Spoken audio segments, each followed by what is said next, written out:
Hello बच्चों, let's read this question. The question says assertion the electric charge on any object is always an integral multiple of E.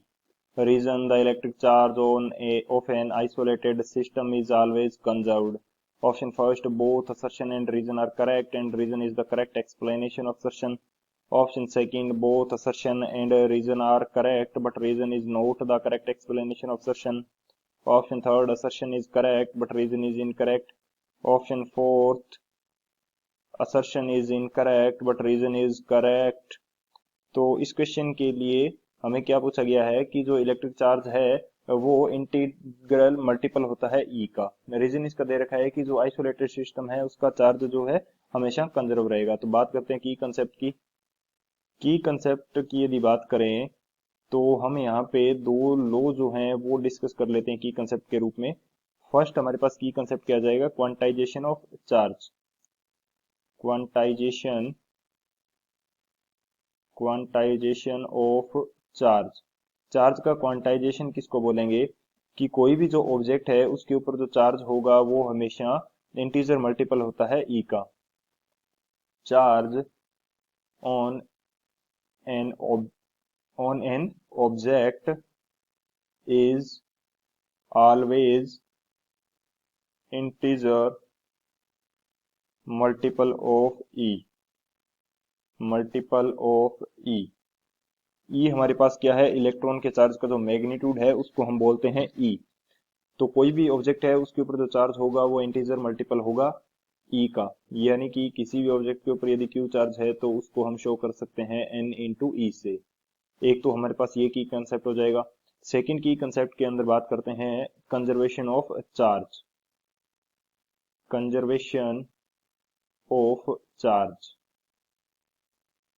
Conservation of charge ये हमारे पास क्या law कहता है कि यदि कोई सिस्टम ऐसी कंडीशन के अंदर है कि वो मास एंड एनर्जी अपनी सराउंडिंग के साथ शेयर नहीं कर रहा है तो उसके जो टोटल चार्ज होगा वो कांस्टेंट रहेगा। तो यहाँ पे यदि मैं स्टेटमेंट के रूप में लिखना चाहूं तो ये मेरे पास क्या होगा, एनी सिस्टम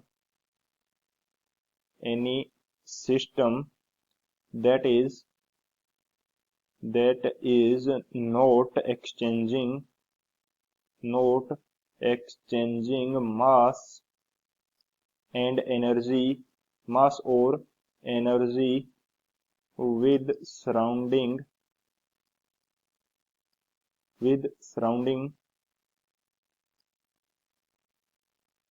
will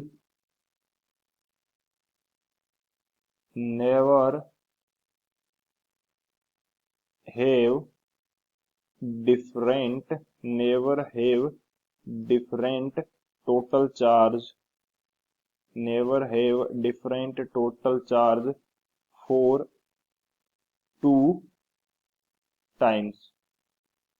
दो अलग अलग समय के लिए उसके ऊपर जो टोटल चार्ज होगा वो डिफरेंट नहीं होगा। यानी कि यह हम बोल सकते हैं कि जो चार्ज रहेगा कंजर्व रहेगा।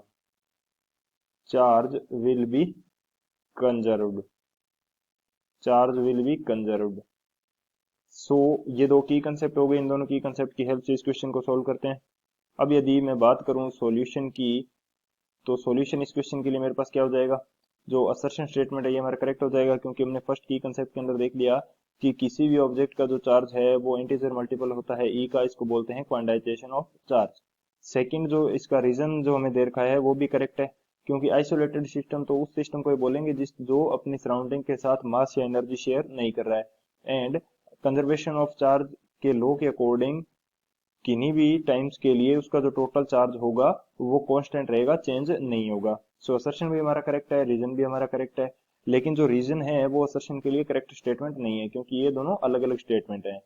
सो यदि यहाँ पे मैं बात करना चाहूँ तो कौन सा ऑप्शन करेक्ट होगा, हमारे पास जो ऑप्शन बी है, both assertion and reason are correct but reason is not the correct explanation of assertion. So option B is the final answer. I hope you understood it well. Best of luck. Thank you.